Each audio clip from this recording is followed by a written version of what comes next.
Hi, and welcome to Season 2 of the Team Deakins Podcast, a collection of informal conversations between Roger and James Deakins and a guest. We never know where the conversation will take us, so listen in and see where it goes. This episode is sponsored by Aperture, a premier manufacturer of LED lighting with the industry's greatest variety of fixtures for your complete lighting needs. Aperture recently announced the new Storm family of lights. With LED white light quality that matches natural daylight and classic tungsten bulbs, plus extreme low-end dimming while maintaining color quality. Discover more about the new Storm lights and the complete Aperture lighting ecosystem at aperture.com. Today we have something special. Roger has often mentioned his passion for fishing, so it's not surprising that one of his favorite shows is The Deadliest Catch. We're so pleased to be speaking today to producer Arom Starr-Paul and DP David Reichert, and to learn more about unscripted filmmaking. Arom and David, thank you for doing this. Yeah, this is great. welcome. Hi. Of course. Thanks for having us. What an honor to be part of this. We'd like to start with our usual question, which is, how did you get to where you are today? Could you ever imagine you're ending up where you are now, and how did it come about? Did you take another path? What's your story? Well, no, I could never have imagined I'd end up here. Oddly enough, my parents didn't fish or anything like that. My dad made tile for a living, and my mother was a nurse. And so I was as far from this world as you could imagine. Far from filmmaking as well. I always had a passion for movies growing up, and just they were everything to me. How they could make you feel in a really short amount of time. As I kind of got older and I played sports as well, I kind of at some point realized that wasn't gonna be a career move. Unfortunately, I had to make peace with that. I decided to just try to go after my first passion.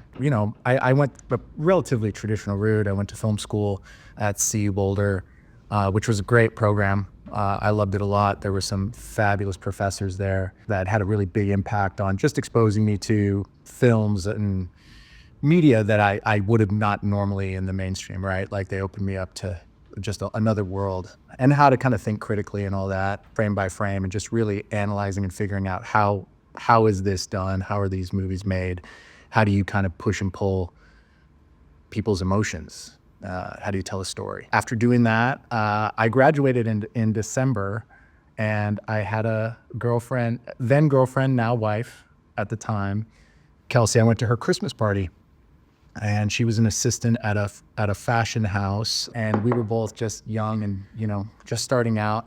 And at the bar, I was drinking with one of the other husbands, and he's like, "So what do you do?" And I was like, "Oh, I just got out of school." He's like, "What was your major? What are you trying to be in?" I was like, "Well, film is what I really want to do. I want to be a DP."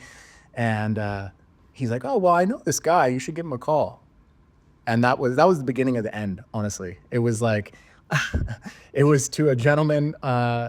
It was actually kind of two people in between, but this guy, Scott Gurney, who made a lot of nonfiction for all kinds of networks.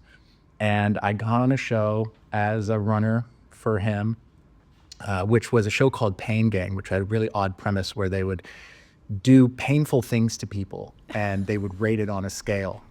And the episode that I actually was a PA on was they would put lemon, shampoo, and spitting cobra venom in the contestant's eye, and then they would rate the pain that they underwent.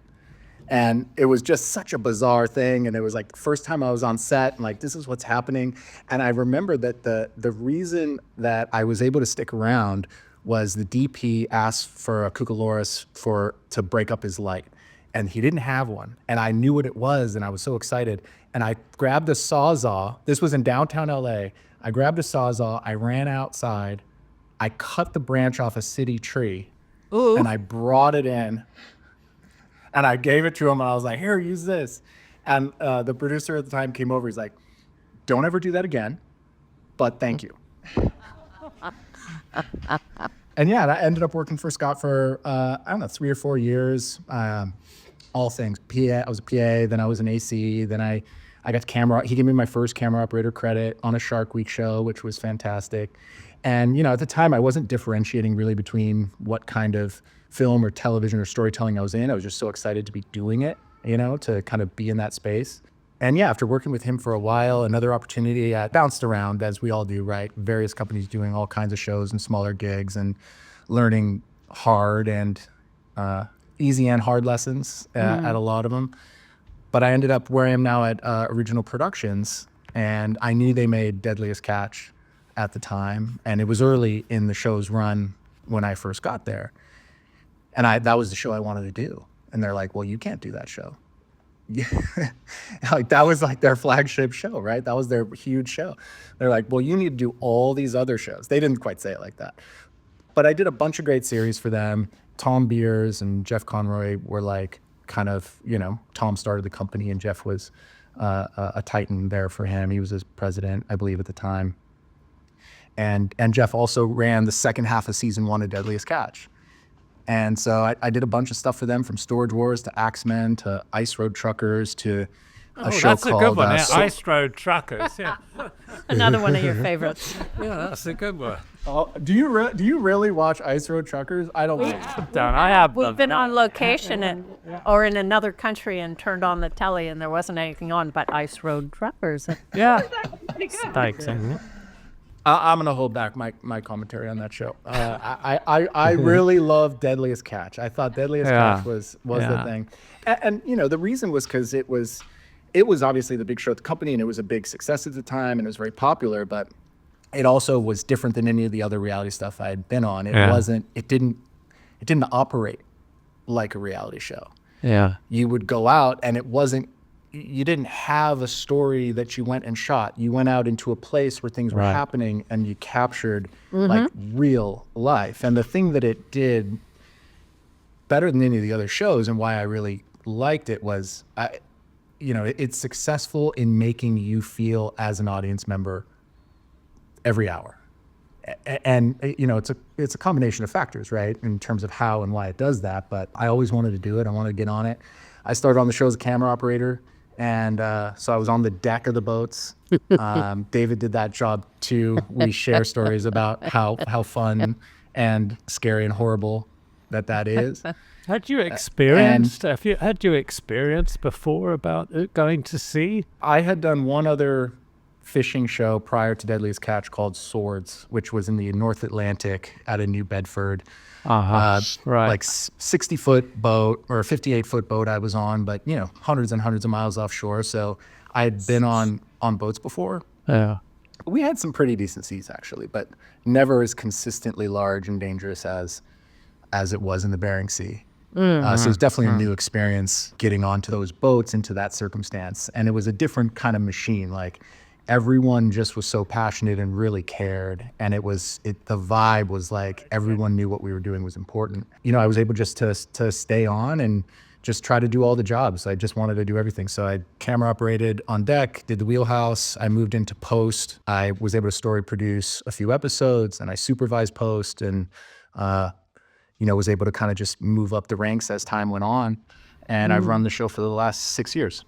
Wow. Do you miss being on deck, though? I mean, what I miss about shooting documentaries is that, it's like human relationship. You're learning about places, but you're also learning about people. And I kind of would miss that, really. I mean, I wouldn't want to go out on one of those trawlers now, but there's a big attraction about just being with a bunch of people like that, Yeah, no, without a doubt. I mean, it is a thing that you do miss. I mean, post is a different kind of a grind than field work is, but I'm able to kind of have my cake and eat it too, I feel like, at this point.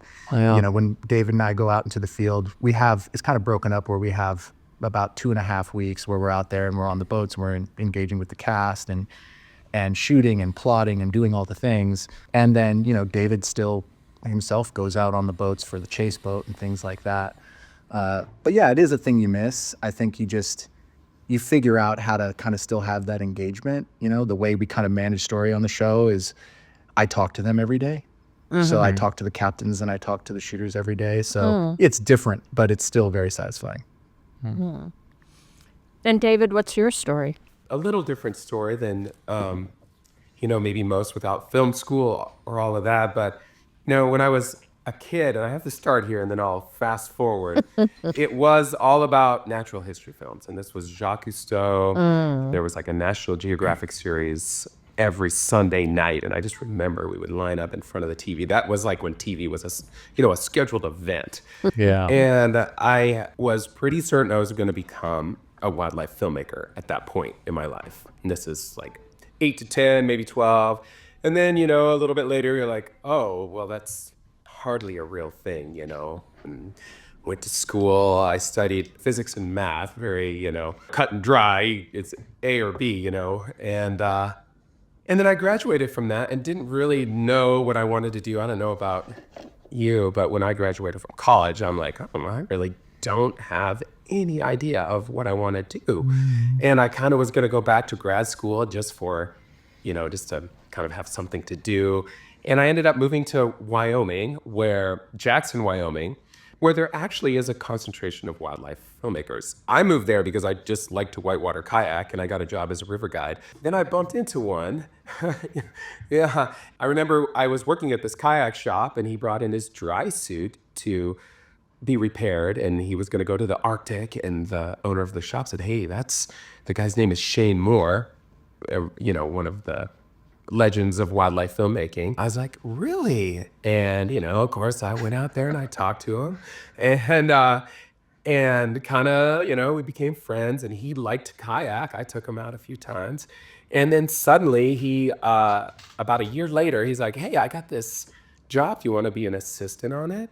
And I was scheduled to go to grad school. Actually, I was supposed to enroll in September. And he's like, oh, I got to go to the Arctic again, I guess. But when I get back, we'll see if, this show is sold. It was on the Springs of Florida. And I'm like, whoa, okay. And he went to the Arctic. I did not go to school. He came back and the show didn't sell.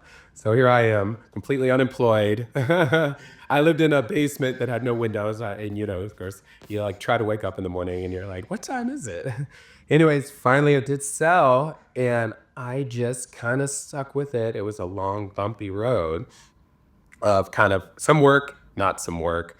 So I still taught a lot of kayaking, did, whatever kind of non-film related job to hang in there until Blue Planet One started.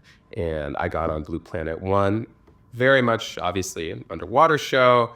And I kind of became an underwater photographer as an assistant. And then I kind of just slowly worked my way up into a principal cameraman by the end of that show. So that's what I was doing. And then I stayed in natural history. About 2009, the natural history world, the whole, that was the recession, everything just crashed. But I was a huge fan of Deadliest Catch. So I cold called them. I'm like, hey, I want to work on Deadliest Catch. And they're like, well, what have you done? And they're like, well, I was like, oh, this natural history stuff. And they're like, well, do you know how to tell a story? And my side project was making this ski film, which was about the skier, but it was such a mess. I barely knew how to tell a story. I was just filming them and lots of pretty things. And I was like, sure, I got this ski film that I'm working on. And I kind of talked about that a bunch. And I sent them some clips from that. And they're like, I don't know what this is. And I thought, okay, I'm toast. Okay, well, maybe I'm not going to get hired by them. But last minute, they called me up. I went up to Dutch Harbor, and I was on the crew. And so I just remember being up there in these, the one thing that Deadliest Catch does is that they have these story meetings.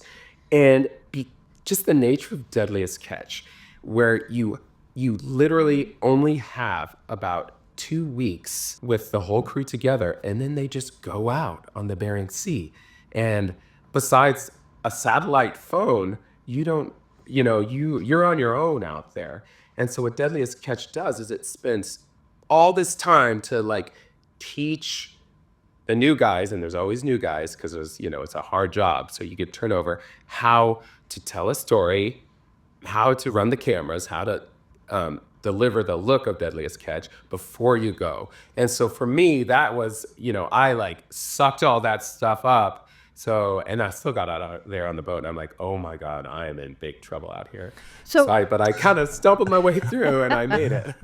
When they say that they want you to know about story, is it that they want you to recognize something that might happen on the boat that might be a good story and follow through with it? If Exactly. That makes sense. Yeah. Yeah, exactly. Wow. Like you're IDing the story that is happening around you, and then you need to dive in and make sure you get all the pieces to tell that story. And you got to Wow. know what all the pieces are, So And when you shoot, when does the production side get the footage? Is it at the very end or only when they dock to offload?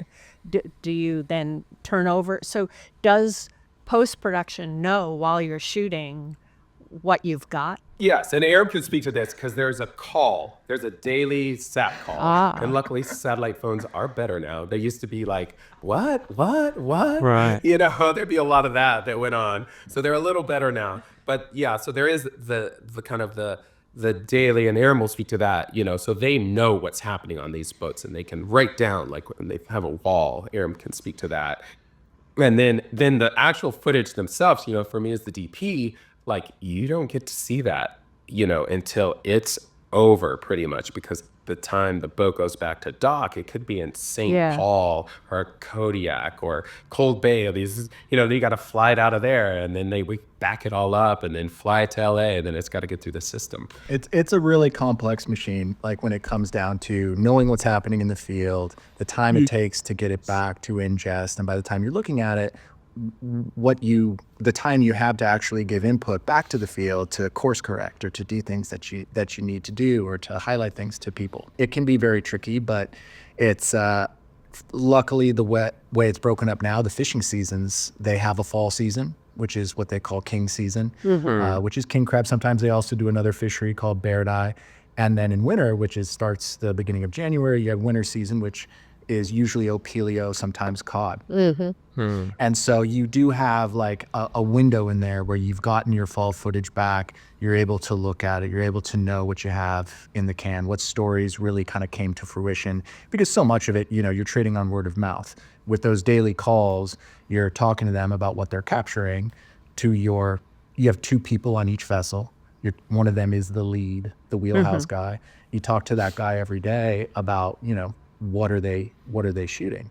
Because it is a story where those camera operators, those producers, they're telling the story really in a lot of ways through omission. Because if they just shot everything, you would just have this infinite sea, right? And you can't ask them to do that either. They can't shoot 24 hours a day. So they are making choices about what they're following. If you have 3 stories of conflict between deckhands, one of, you're trying to decide which one are you going to spend your time, which is the ultimate resource, to capture. And so those are the choices that you're trying to help guide from here, and also give them that larger perspective of, well, this is happening on this other boat. Like, just so you know, or, keep people informed of what's going on the various vessels, whether it's fishing, whether it's conflict, whether it's deceit, all those things. So it's a fun kind of overview to have, and just through communicating with them, you're able to kind of just make sure they're informed to tell the best story possible, really. So if something's going on, and you've only got 2 people on the boat, and something's going on, what if they miss something with the camera, but they know that it happened? Do you ever ask them to do it again? So the magic about this is there's 2 people, they can only shoot a certain amount of time a day, right?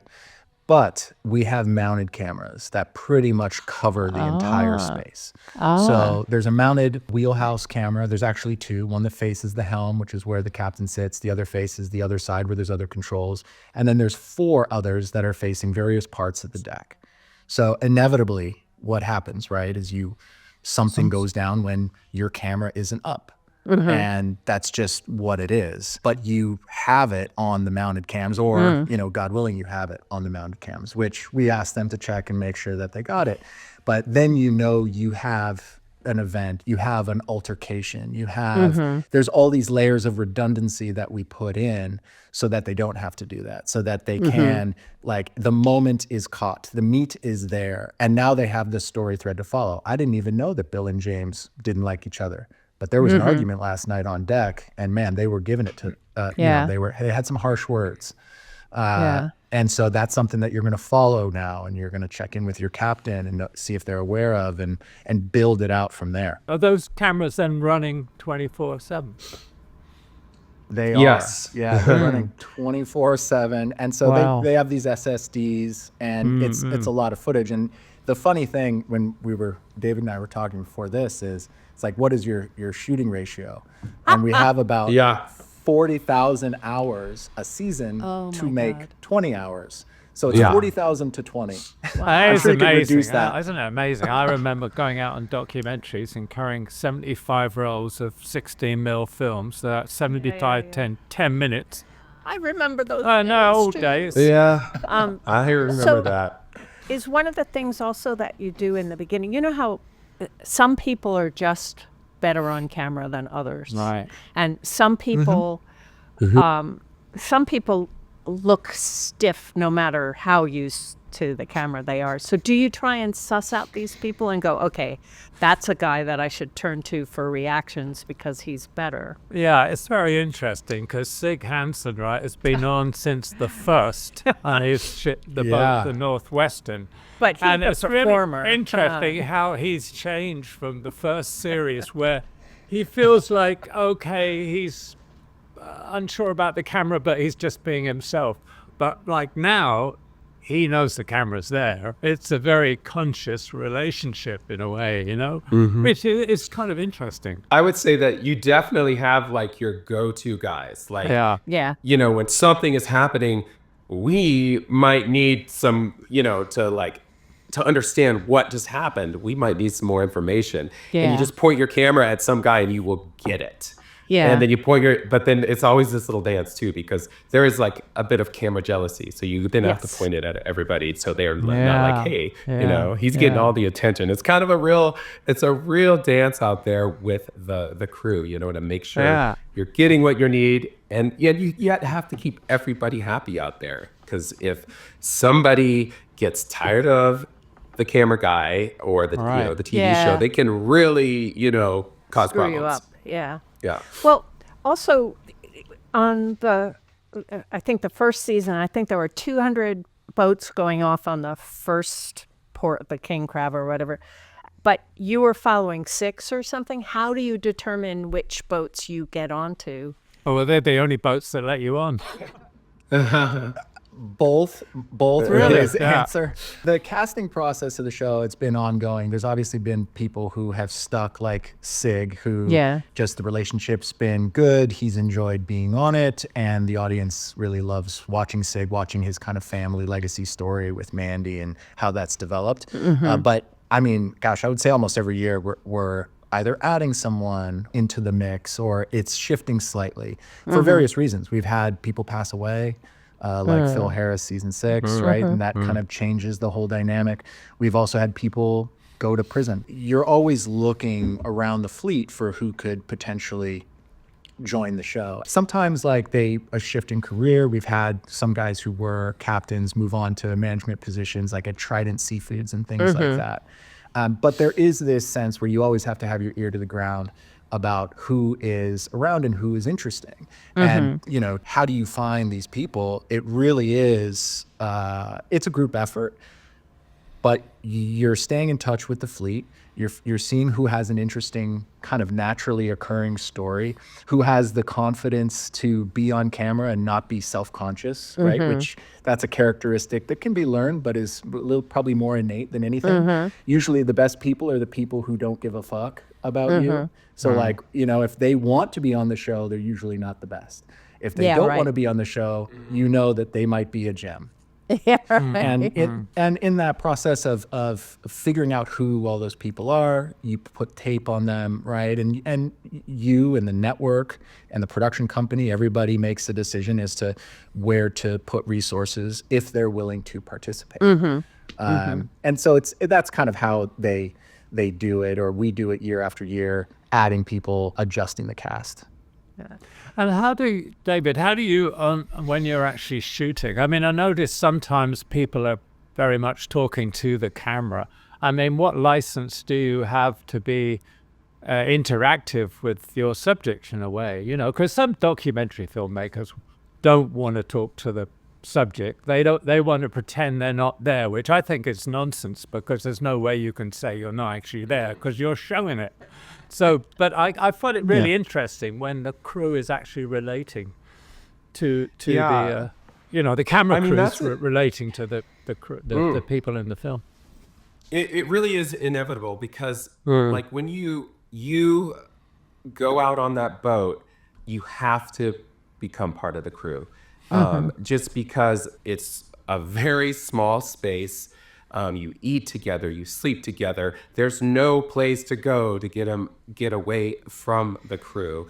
And also it's this very difficult place to be. You know, everybody's sleep deprived. There's danger, all the time.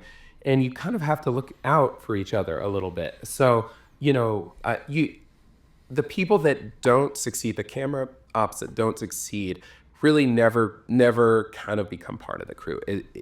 You need each other out there. Once they kind of realize that you guys are kind of on the same team, they're just there for you for television as well. They're like, okay, and you earn that. Like, you are out on that deck in the worst of storms when they're out there. You're not back in your bunk. Yeah. You are up for 36 hours when they're up for 36 hours. Once you kind of earn that stuff, they will really help give you the show that you need, the pieces of, the story that you need. And it's not always that simple. Sometimes there's people that just don't like you for whatever reason or whatever, and you have to navigate that. But that's really what happens out on the water, is you're just kind of a fisherman, really, because you're doing the same thing that they are. And that's the way, like, I tell the guys, when they're going out, is, you need to, when they go out, you need to be there. You have to take time to take care of it, making sure you're organized and have your equipment in order and all that kind of stuff. But when when they're out there, you got to be ready. And that's like a big part of the job. Well, you feel like most of them, you feel they all really are proud of what they do, and they're proud of their lifestyle. They should be. Proud of the danger they take to actually catch these crabs. They should be proud. So I can imagine there would be a lot of resentment if a sort of camera crew come in and they just film for a couple of hours, and when it's too rough, they go in their bunks. It's not really going to work. Yeah. We've had that. Yeah, no, I bet. And we've had to remove a lot of cameras. There's a big turnover, is there, in cameramen? We have certainly gone through a lot of cameramen, but we have found, and these are very special people, that, there's kind of, what we just talked about, becoming part of the crew, but to do that year after year after year. Yeah. It's a high stress job, but we have people that are coming back to us now for, we're in season 21, but we have 12, 15 year veterans on the show right now. Wow. And they really know what they're doing. Yeah. Have you got, I'm very interested in fishermen. There's actually women now on the last series. Like, there's a woman training to be a skipper, and there's two women working on the crew. Do you have any camera women? We have had camera women before, probably in the same percentage that you see them as fishers on the show. Right. So not a lot, but definitely they've been on the series. That must be a difficult position as well, with a crew that's kind of quite, macho. Yeah, a lot of bravado on the deck. Yeah. It totally can be a challenge, and it's a lot to what David was saying about fitting in and how do you engage the cast, how do you engage the fishermen. It's really an art as much as it is anything else. In post we get to watch basically everyone's strategies play out. So you watch one wheelhouse producer and you're listening to the raw, right? So you hear how they're engaging this captain, and then someone else and someone else. Wow. And so you really get to see all the different tacks. And, it's as much about mood as it is about timing, but it really is, you got to just be observant. You got to be aware of the human condition. You got to be aware of when to be quiet and just have a more kind of hands-off tact and let the reality play out in front of you. And when, it's the right time to ask a question and say, hey, tell me about what just happened. How do you feel right now? And let them unpack it. Because doing that at the wrong time, even though it's the right idea, can shut a person down, can keep them from being able to be authentic with you and sharing how they really feel. So and in terms of that turnover, the people we have now, like David was saying, 15 years, we have people who, Brian Miller was on since season 1. David Arnold's been on since season 1. Todd Stanley's been on since season 1. The turnover has, at least in the last, probably as long as I've been on the show, there's just those familiar faces, the gluttons for punishment who kind of know how to navigate the world. And then the thing that's developed, which has been kind of the most fun for me, is the relationship that you have with the captains, with the fishermen. It has evolved into something that, like, we don't even know what to do with, right? Right. Which is like, you don't think you're going to be making a show for this period of time, and all of a sudden, my best friend is somehow a crab captain. Like, how did that happen? And so then you're planning these seasons and asking them what their strategy is, and now you're filming an old buddy, which that intimacy can be good at times. And it can also be a hindrance, and sometimes you need to put a fresh person with that captain. So it is just it's this weird thing that is constantly evolving, and we're figuring it out as we go. Because I don't think, as much as we're all enamored by the world, I don't think anyone would have bet on that first day. Maybe Tom Beers would have. I can't speak for him. I mean, he was the visionary who's launched everything. Maybe he had the faith of how long it could go. But like in my day to day, every year it evolves into something new. Yeah, I remember when we started, my first season was 7. That's a year after Phil passed away. Everybody was like, this is the last season. And then we made it to 10, and we're like, 10's it. And then we made it to 15, and then we're at 21. And it's so much different than the show that we used to make. But the root of it is still there. It's just, these guys are going to go out in the Bering Sea, one of the, most dangerous places you can find on the planet, and work. And we're going to follow them. And, and I think that's why it can just keep going, is because the root is there still. How would you say it's different than earlier? Well, if I have to talk about as Arom spoke about our relationships, I mean, I remember the first time I was on the Northwestern, it was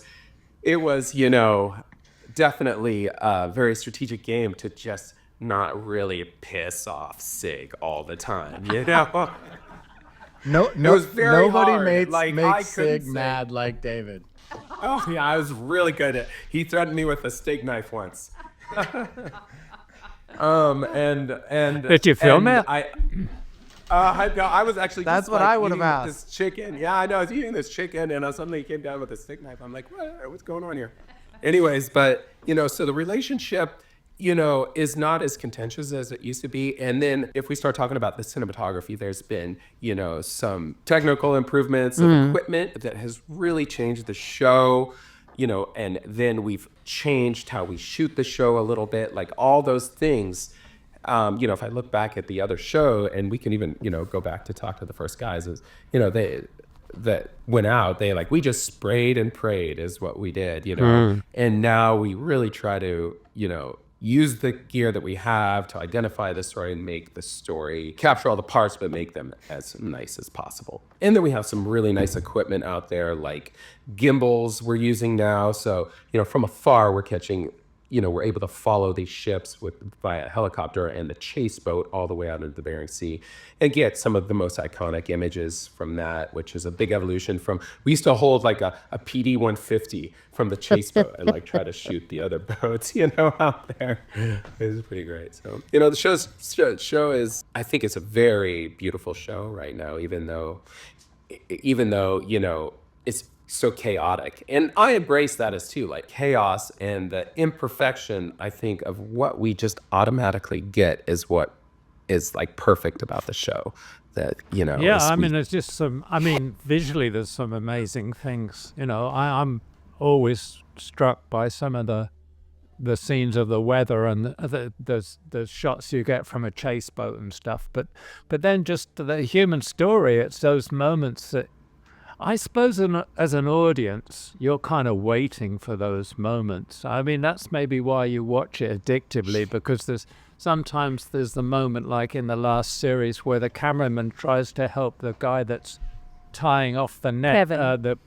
Kevin, yeah. off the pots, and he falls over and the cameraman falls over as well in the water. I mean, that's just like Very moving. a very moving moment, that the relationship between that cameraman and that crew member. I also wonder, have you seen, this is going to sound funny, but sort of a shift of ethics over the years? Certainly the world's become less ethical in many ways, but for instance, in the first season, before the season even started, a ship went down, and all of the ships were, not all of them, but a lot of them were there to help, and they Looking didn't for the even survivors think and that, yeah. about, this is slowing my capture rate or whatever.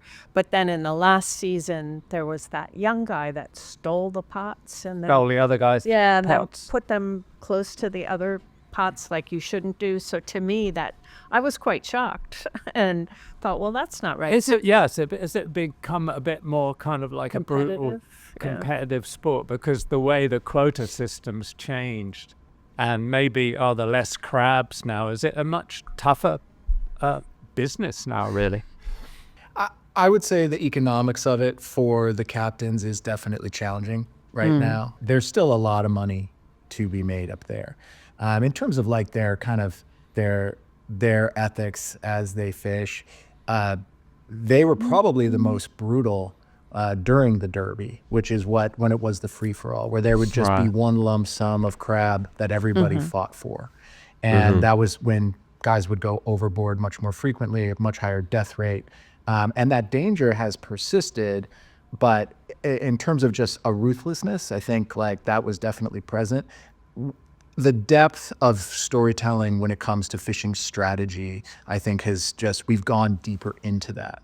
And so you get to kind of see ways in which they compete in much more detail now. So, that I think that's probably a large thing of what you're feeling. I mean, if you look at when the Scandies Rose went down, which, it was probably 4 years ago, and most of the captain and crew were friends of our team, as well as the fishermen, the captains and crews that are on our show. I mean, it was fleet-wide devastating. Same with the Destination. I think, there's a pretty distinct line drawn in the sand between safety and between a fishing competition. They will do whatever they have to outfish you to get their pots in where they need to. But they all, I mean, even this last year, it hasn't aired yet. Two warring captains, once there was an actual element of danger that one was suffering, they immediately turn their bow and go and help them. It's a thing you have to be conscious of. I mean, knock on wood, we've been really lucky with this show. We've had multiple boats go down within the fleet. And, in all reality, it's dumb luck that it hasn't been a boat that we haven't been on. Right. Wow. And also knowing that those guys will come help you. The other boats in the vicinity, even our own chase boat, we use as a safety device, where our chase boat is out there. It's in the same seas as these guys fishing. It has that camera mounted on it. If we have a boat taking on water, or like has a list, or has a fire, an electrical problem, we send our chase boat immediately to that location. So that boat actually becomes a safety barrier for us.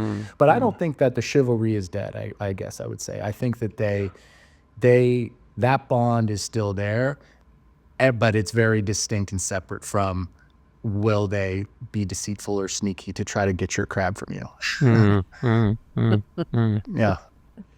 And then surely when you're in post and you're putting it together, you realize, I need a cutaway here, I need that, do you then go and get it afterwards? Because we do notice sometimes the weather changes. Yeah, that's an interesting thing, because we notice in the cut, the weather does change, and you're cutting what you're kind of portraying as a sequence, but actually you're obviously using shots from different places. So, I mean, Fred Wiseman said basically you get all the footage and then you cut a drama out of what you've shot. It's not necessarily exactly what reality is, but it's actually, in the end, you're telling a more truthful reality by doing that. I mean, is that the same process? Well, it's definitely, you're trying to get at the emotional truth. You're trying to get at that story, right? And so if you have a conflict between a captain and a deckhand that takes place over a 50-pot set, which is in reality 5.5 hours, right? You're going to be in a position where you're condensing time to show the pertinent plot points and conflicts. And, on the Bering Sea, 5 hours, it could be overcast, and then it's bright sunny day 2 hours later when the second part of that happens, and then it becomes overcast again. And so really, when it comes to the kind of us maneuvering around continuity, it is, this conflict happened over a 5-hour set, or this night, which could be 18 hours of darkness if we're in winter. That can be tricky, but really is. And in terms of going back, we don't really go back, but it is, you have a well of chase boat footage, right? And so we have chase boat of the Northwestern in day, the Northwestern in night, the Northwestern in bad weather, half stack, full stack, no stack. And so you use kind of those pieces, and you're always trying to play as true to what's going on as possible, but you're really prioritizing the events in the story and then trying to put the other things around it to make it play smooth. Because if that's all you have, right, is you have that story, and then if you make sure that it's perfect going down in terms of like weather continuity and is the sun behind the clouds or not, you get into a tough position. And we still try to service that, but it is kind of what is the story that took place? How do we condense that 5 hours, 2 days, whatever, into a scene, which is going to be 3.5 minutes. Because you can't show the whole set. So like those are the real challenges in post, to make that all feel smooth, to make it feel, even if you can pick out those errors if you're consciously looking for them. If you're letting the show wash over you as a soap opera, as a story, as a documentary. Hopefully, like that's where the average audience member's head will be at. Okay, how about in post? Do the captains or the crew have any say on the material when it's cut? Do they ever see it? They do not, and they sure wish they did. I do. I was going to say, what if you had good and bad reactions? I mean, what reactions do you sometimes get? So one of the things when you cast someone new, to kind of call back to that, is you have to tell them that this show is going to show your ups and your downs. And so you're going to be really excited when we're there, when you're pulling huge pots out of the water and you've just made a lot of money and you sent your kid to college, or you're able to buy that new boat. And when it's your fault that you took a wave and someone gets injured and someone's being heli lifted off and it's your fault, you're going to hate that we're there. And you're going to not want it. And that's the duality of the show, that like to successfully be on it year after year, they have to make peace with. And so really the only kind of bristling that we get is when we put the realities out there that are the low points, that are the things that they're like, did you have to show me doing that? And it's like, oh, you did that. And the story is about you, and like, we're telling your story, and we told you it's going to be the good and it's going to be the bad. But I think the ones that have embraced that, and just, like Sig has done a good job at that, Keith has done a great job at that, John's done a good job at that. What they end up getting is like it's a living document of their life, of their career, of season after season, of like their own evolution, of their family's evolution. It's just such a unique thing for them to have, and I think they see value in it. But no one's psyched when you show a big mistake that they made, and then it airs at the bar when they're watching it with their friends. They don't love that. Do they try and ignore the camera, or avoid the camera if they're going to blow up or something? Like the new guys, you end up, and it is like the newer captains seem to struggle with this more, as you would guess. But like something will happen, and it doesn't make them look good. And to get the pieces of that story, Yeah. sometimes you can't even find them on the boat. You're like, where did he go? Yeah. They're right. like You want hiding them to- out from you. Totally. They don't want to do it. They don't want to tell Yeah. you about what just happened. And it's understandable. And then, I mean, it's like, look, we can talk about this. We have the mistake happening. Like, we just need clarity. And now's what your just chance. Yeah. Yeah. Yeah. Yeah. So you're sitting there And like a where are little we gonna therapy go session through the door, I think you can also, there is an awareness that with any of them who go through a hard time, that they have an opportunity to take some agency and to try to turn the tide, for a bad pun. But like, they can do that, right? Like, if they strike out on crab, they're now a decision away from reversing that. And we will show that as well. And so they just need to have that faith that, like, we're going to show both sides of the coin and then continue forward, which that's what they need to do with their jobs anyways, is like, they're not going to quit after they make a big mistake. They're going to keep going. And so they need to do the same thing when engaging on any of those fronts. And do they get They're paid? great at it too. Do they get paid for allowing you on board? Yeah, there is a vessel use agreement that Discovery holds. There's insurance costs for having us on board. There's food costs for having us on board. Oh, right. There's Yeah. also, Discovery also does, I'm sure you've seen it in watching the show. There's the main show content, right? Which is when they go out and fish, and very docu-follow style. And then there's more promotional kind of materials where, for setting up a season or something, like for ads where they'll want the boat in town or to go out for the heli or whatever. That's all takes time, takes fuel, diesel fuel, takes all those things. So they do get a vessel use agreement, yeah. Yeah. And sometimes some of the crew members' faces are blurred out. Is there a reason for that? Did they not agree to be Yes. on camera? Correct. Yeah. Really? So it happens on land with cannery workers, with someone who just doesn't want to be seen. It sometimes happens with actual crewmen that are on board. That can make it very difficult Yeah. for us if they're one of the actual crewmen that are on board. So, I mean, they know for the most part that they're going to be on a boat that is on the show. So it doesn't happen as often that a crewman who's working on the vessel, but it's just it's a generic kind of appearance release that allows us to show their image. Pretty standard stuff, really. I was very interested in I think it was the last series. There's two greenhorns that come on that are very different characters and seem to come from a very different life space than fishing in Alaska. How were they chosen? Did you have any say in those characters might have coming been on? in season 1. Was it season 1? There was- The Marine that was because the brother came was there, so that was season 1. In terms of the fisherman's crew, the captain's crew, that's selected by them. So we don't, we don't approve the safety of their vessels. The Coast Guard does their standard checks and all that. We don't pick or select the people they hire for their boats to throw the hook or to be their deckhands or to be their engineers. They do all of that. I think in the casting process, finding vessels that had family operations was fun because you have a lot of repeatable characters that, the brothers are going to be back year after year. And, you could build a nice longer term story out of that.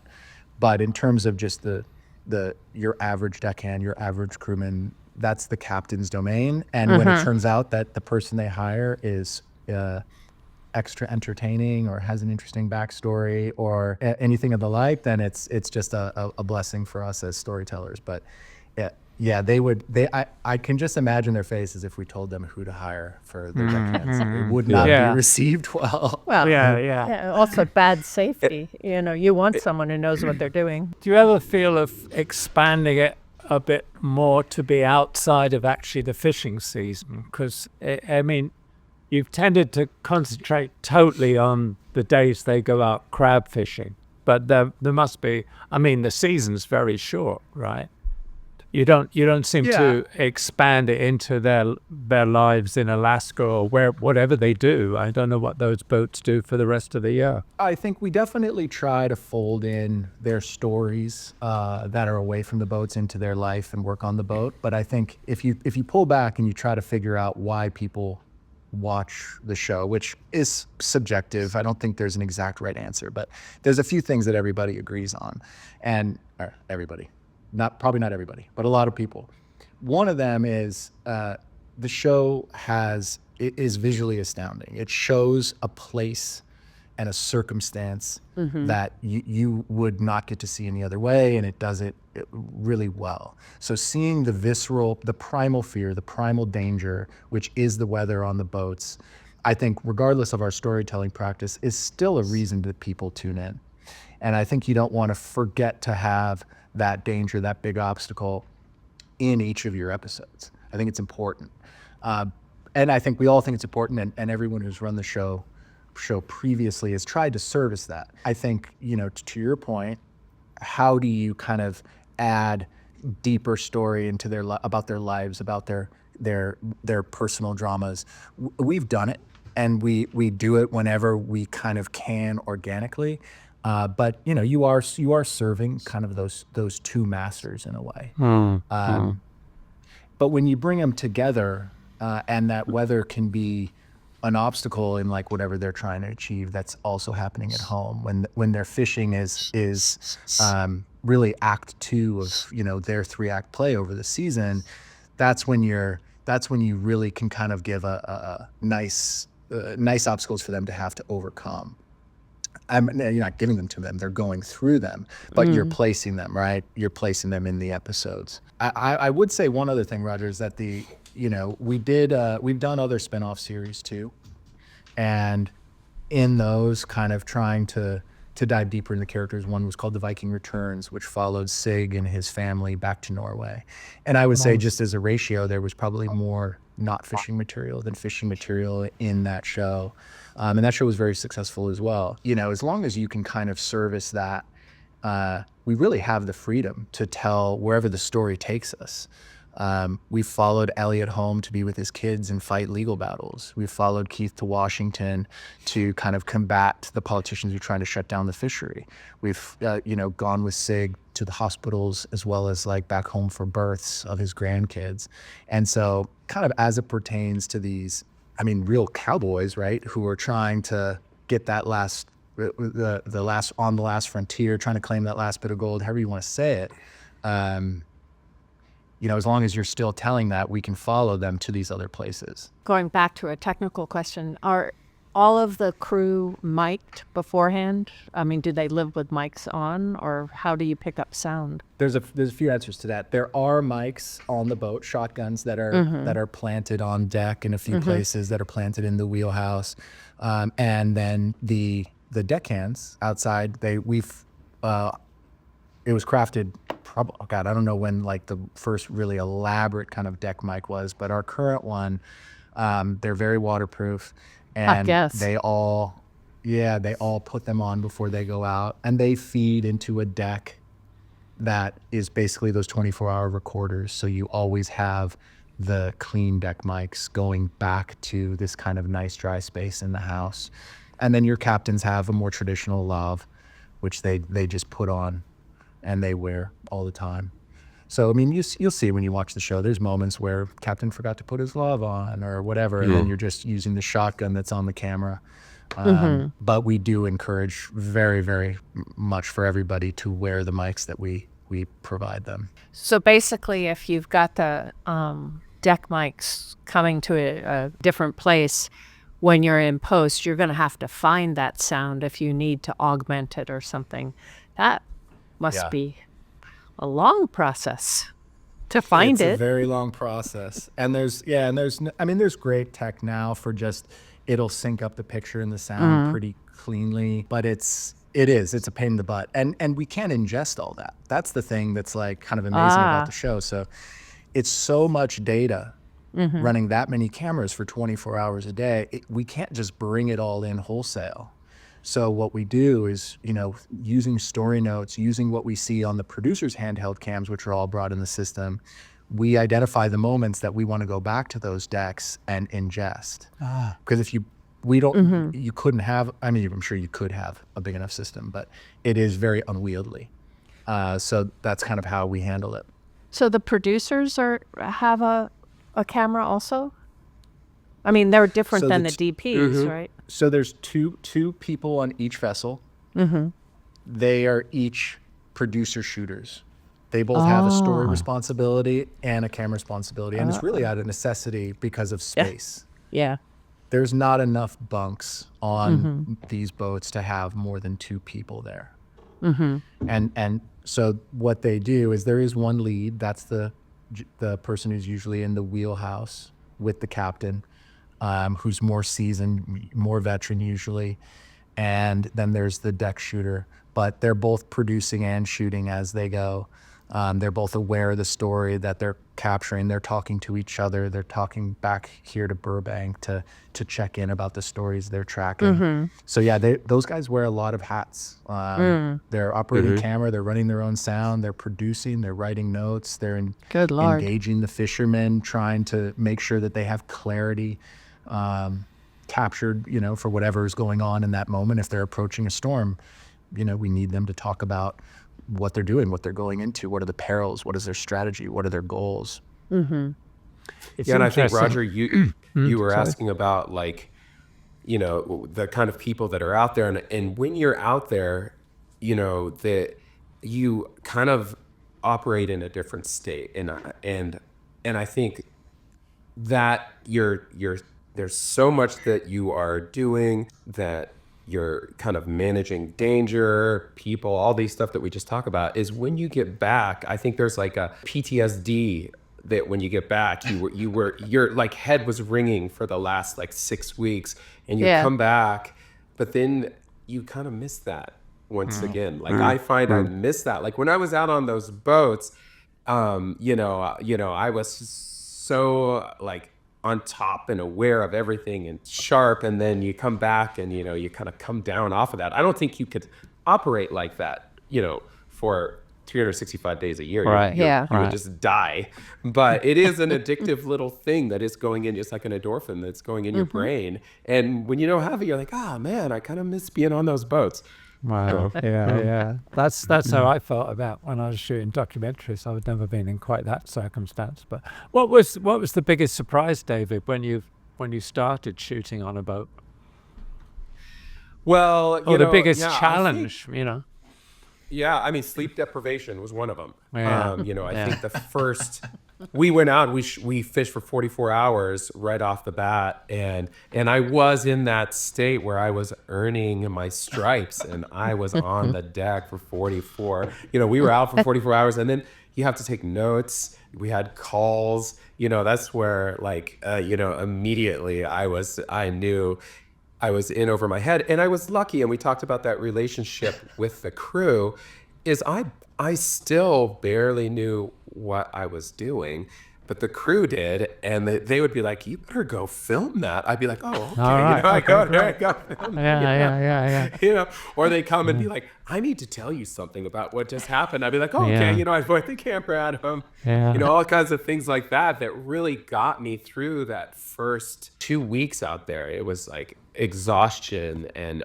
just overwhelmed with, managing, as we've said, all these things that Arom just spoke about. And then once you start to get on top of it, then that's when it starts to become, I don't know, more enjoyable. But it took, my first trip, we made it back, and I was sure I would never be hired on this job again. Yeah. How about physically? Did you ever feel seasick? I mean, how often does it happen? You hire somebody as a cameraman and they get seasick. I mean, some people, I worked with somebody that was going to do this job with me on a boat, and he just got too seasick. The doctor said, if you go on that boat, it'll kill you. And we have airlifted our camera crew off the boat. To get them out of there. Or had to, this is a very difficult ask. We have to ask the captain, we got to drop this guy off. They're trying to fish out there. They're not drinking, all the problems with that. I luckily don't get seasick, and that was one of the edges I think I had in the beginning. But I have certainly seen crew go down. I've seen my other camera ops that I was working with go down, and it's debilitating out there. And if there's like typically a window, like 3 to 4 days that you're going to get over it. And I would say maybe 75-80% of the people are able to function after that. They can have their ups and downs after that, but they can still do the job. And then and then there's that last percentage that just aren't going to make it. And they got to get off the boat. It's a big part of the vetting process too. Now, anyone who's new, it's tell us about your time at sea. Like, have you been on boats? Have you shot on boats? Operating camera on a boat's very different because you got a horizon in one eye and then the other horizon that's moving out of your other eye. It's extra disorienting and just it can really crush you. And then even people who've been on boats, the things that they haven't had is they haven't had that much of an elevation shift. When you're in a 30-foot sea, it's like you're going up and down in an elevator, 3 floors, down in the elevator, 3 floors. It's not this rocky snapping motion all the time. And so it's just a different kind of role that some people who think they're okay with it, then they get out in that and they're like, oh, I'm not. Yeah. Like this is causing my head to go for a loop. But, we have all the medications and things, and I get seasick myself, but I wore the skull patch.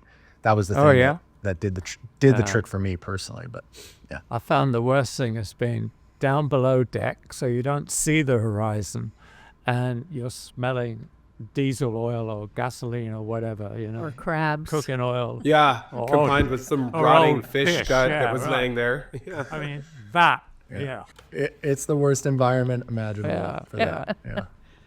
Would you guys find shooting a scripted project incredibly dull? Because there's none of that adrenaline, and it's like, okay, we're going to cover the scene and then do a close-up and a mid-shot. Okay, now another scene. Would you find it dull? I would like to. Yeah, not dull, no. I think it's like this kind of different, like all the challenges that we've kind of faced on, say, Deadliest Catch, then you get a new set and so you're back like nervous again, which is a great feeling, So, yeah. Yeah, I don't think either of us would find it dull, but to David's earlier point, I think there is just there's an unpredictability that is addicting to a show like this and being out there. So, whatever your best laid plans are, they're all going to go out the window and you're going to have to adapt, which it's the same, I'm sure, on, any film or TV set, right? You got to roll with the punches, but I think we both find it exciting. Yeah. I think it's incredibly exciting. And to try and craft a story when you have such a limited amount of time and you don't know what that story is, and make sure that you have enough. You do get additional shots that are great bridges. Sorry, but I noticed those things. I love some of the, I talked about technical innovations. I love the camera that goes with a hook when it's thrown out. Yeah. You see? Yeah. I mean, mostly I hate those shots in features because I think, well, how could anybody be in that situation? But it's strange how well it works actually in your series, I think, because it's artifact, it's a camera being set and, but it does give you a wonderful feeling of, the environment and stuff. Yeah, I don't know. Well, we've certainly found we've been making this show for so long, and it is a pretty limited space that we're working on, 120 foot boat. And, and you hear it all the time is like, well, you guys have shot every shot that's possible, but every year new stuff comes in that is different and exciting. And, combination of maybe a new tool that they have, but mostly just somebody's creativity found something new. And that's one of the things my job is to translate that through the fleet. So then we get this kind of look, if we find something that we really love, we want to make Deadliest Catch look like Deadliest Catch, not a bunch of boats out there. And so I need to make sure we identify all these things that we really want the show to look like and translate it throughout the fleet. I would think just the sort of technical innovation, the speed of digital cameras, that kind of light you can shoot in, and as you say, gyros and stuff. This must have freed you up to, That is one of the biggest innovations that, when we talked about the difference in the show, that has changed the show. I think there's two really big ones, but the sensitivity of the cameras is one, and then the gimbals is the other. The big gimbals, and that made it so, you can imagine, just to get the information we need on the sensor of a captain in the wheelhouse at night, and a lot of the, like 50% of the show is at night. They fish 24 hours. So at least 50%, in the winter, there's only like 6 hours of daylight up there. Especially when like Sig turns the lights off so nobody else can see where he's fishing. Yeah, we're like, Sig, what's going on? And you'll see like he's ripped that light down, and this one that's unplugged, and you're like, oh God, so the cameras have helped us a lot in that sense. And also we can shape like this really low light, because the one place where we shoot all the time is the wheelhouse, and we need to get the information on the sensor. So we have little Roscoe light panels that before the season starts, we'll set the wheelhouse lighting up, and then we have that for the season, and we can run those levels low enough that it doesn't, because it can blind them, and they're looking for waves. Yeah. They don't want their crew to get smashed. And, if we had too much light in their face, it is actually a safety issue for them. So that has helped us a lot. Well, so what helps you is actually their radar and their readout of what all the other fishermen are doing and where everybody else has laid their pots. I mean, I find that amazing, because in the first series, the radar was a fake one, wasn't it? It was constructed it wasn't anything that existed. It was constructed by the program, right, to show where the different trawlers were. But now you can see it on the actual screen in the wheelhouse. Transitionally, like we put graphics in there sometimes, and they've evolved year over year. Sometimes they look like a radar screen that would show where everybody was, so you can track it as an audience member. Their technology has advanced a lot too. So they now have AIS, which tracks where each boat is, and they can turn that off and be sneaky so that the other guys can't see them. Which they always do. Yeah. Which they always do. And, they don't want our chase boat there either, because our chase boat always keeps the AIS on. So they look for where the chase boat is to know where those guys are fishing if the chase boat's next to an invisible something. A lot of grumbling when the chase there's boat a whole shows game. up. A whole game that's played. In terms of their ability to track that stuff, the technology for them, just like it has for us on the camera side, has come a long way, and they strategize differently now, and they engage differently now. It's great. When I go out fishing in my little way, in my little boat in Devon, sometimes when all the boats are going out in the morning, I'll go and fish in a spot where I don't want to fish, so they'll think I'm fishing there. And when they go around the headland, I go to where I really want to go fishing. Yeah. It's such a game, isn't it? There's a guy that we know and I'll run into, and he also fishes, and so he's always trying to get Roger's fishing spots from my me. spots. Yeah. And I just play dumb. I don't know about those things.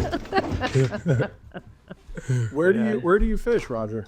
I fish in England. It's off South Devon, in the ocean, so yeah. But the waves don't get quite as big. They're not quite as big as the Bering Sea, no. It can get pretty edgy out there sometimes. North Atlantic, that's sometimes pretty edgy, but not like, not the Bering Sea, my God, no. Yeah. Well, this has been kind of wonderful, thank you. Have you ever watched Tuna Wars? I must ask you. Do you watch the other shows, fishing shows? Yeah, I check in on them to look at the competition, as it were. I don't think it's real competition. It's just interesting. I find Tuna Wars because it's about the environment. And I found, I've been fishing all my life, and the way the ocean's changed and the way the fisheries changed is just. Yeah. I mean, it's shocking. It's kind of really shocking when you think about it. The fish that are being lost and the porpoising of certain species now. It's very, very sad, but Yeah, like the state of the ocean that we are accepting is not really acceptable, It's you know. incredible. Yeah, you know, it's just way out there, and it's hard for people to even, you know, kind of realize it. The one thing I do love about Alaska specifically, though, is it is a well managed fishery. Yeah. And they, because they know how important it is. You know, Right. they shut down king and opelio crab because they didn't like the numbers that came up, which is, Yeah. you know, first time ever. And, you know, and their salmon and all that, they just manage that right up there. And Yeah. so, you know, I really appreciate what happens up there, because for the, you know, my other jobs, I travel around and it just seems to be a free for all, you know. Yeah. Yeah. No, I thought And they- the show shows that really well. It explains really well why there's a restricted season and quotas and everything else. I thought that's a really good thing about the show, and probably partly why I really like it, that it is set within a real environment and you get to understand that. Yeah, and it And explains why the snow crab in the local fishmonger is $60 a pound, which is I know the prices are very, very high. incredible. But I would say that, But, you know, yeah, when you talk about being able to show the environment and, you know, and the state of the oceans, Discovery and Original Productions company David and I work for, you know, you got to get a lot of people on board with letting you tell the story of water temperatures changing and all of that. I mean, there's all kinds of things connected to that idea, right? Like who your audience is and their political stance. But they've just been really, really good partners in letting us kind of just show the real world of what's going on there, Right. which I think is not as common for everyone kind of in our space. So it's been good. It's good because you're not hitting anybody on the head. You're just showing this is the way it is, you know? Which I think is, Yeah. great. Good. Yeah. Thank and kind you of for seeing this. it through the crabbers' eyes, which you know, they just want to catch crab. They don't have all these other agendas. That, you Yeah. know, they're- Yeah, exactly. Yeah, and the strength of having the show go on for so many seasons. yeah. That's good. Yeah. Thank you so I much. have one question for Yeah, I have I know. one question for you too. You talked about the evolution of the series, season 1 to now. I do feel Sig is playing to the camera, but it's fine because you understand him well enough. It's okay. That's part of him. He's He is also part of Yeah. the showman. a compelling personality. Compelling personality, you know, it's hard not Right. to like him, you know. So that really works. I mean, it's just the nature of documentary filming, isn't it? Everybody's going to have sort of react slightly differently. And I think everybody they might still be being themselves, but they are actually relating to the camera consciously, I think, some of the time. Yeah, and I think yeah.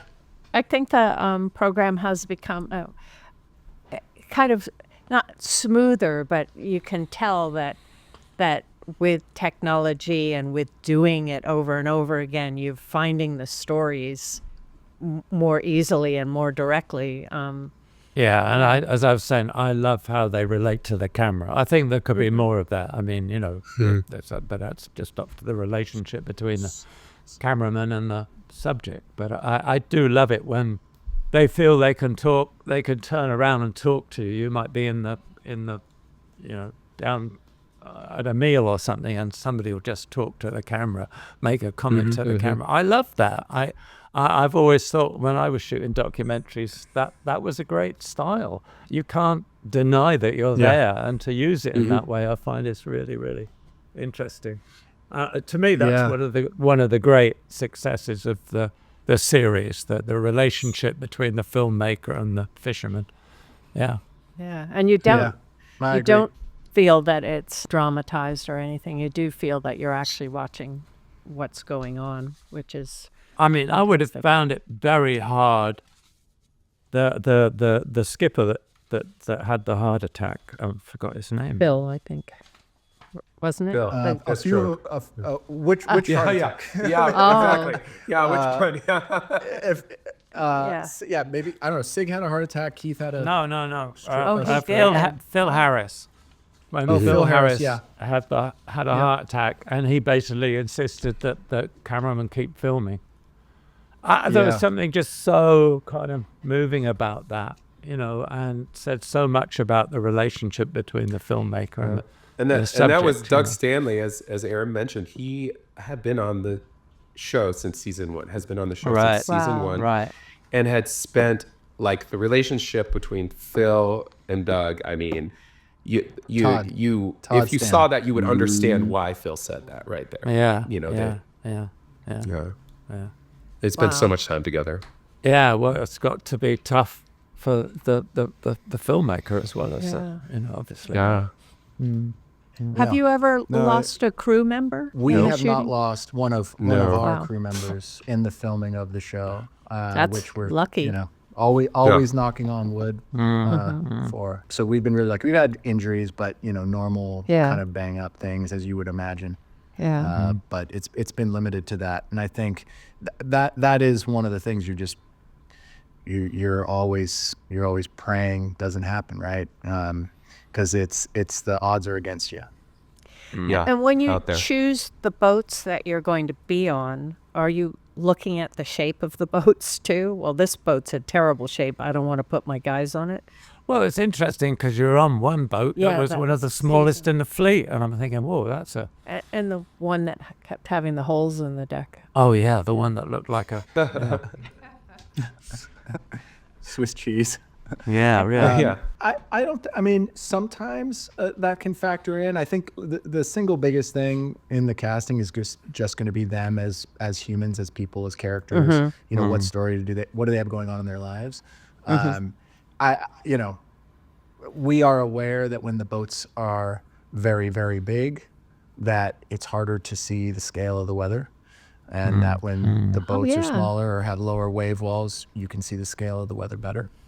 But I think casting decisions aren't really made on that, and it's really about the people. I also think it's interesting to have some bigger boats and some smaller boats because it's showing the breadth of the Well, different yeah, fishermen. the interesting thing that a smaller boat has to keep coming back or forth or go to some pools to offload to be able to. Yeah. Yeah, absolutely. Yeah. Well, great. This has been really interesting. Well, thank you so much for doing this. Yeah, it's been fascinating. Yeah. I love it. Yeah. It is a very addictive program. Yeah, Awesome. great. All All right. Great. Well, thank you. Thank you and- again for having us. Yeah. Oh, Thanks for and- yeah. What a pleasure. Thank you. And take care of yourselves. Yeah, right. Be careful. If you'd like to sponsor the Team Deakins podcast, let us know at pod@teamdeakins.com. Thanks for listening. If you want more information and further discussion, check out the forums at www.rogerdeakins.com. Becoming a member is free, and you can ask follow-up questions there. And be sure to subscribe to the podcast for more new questions and topics. Also, check us out on Instagram at team.deakins. See you next time.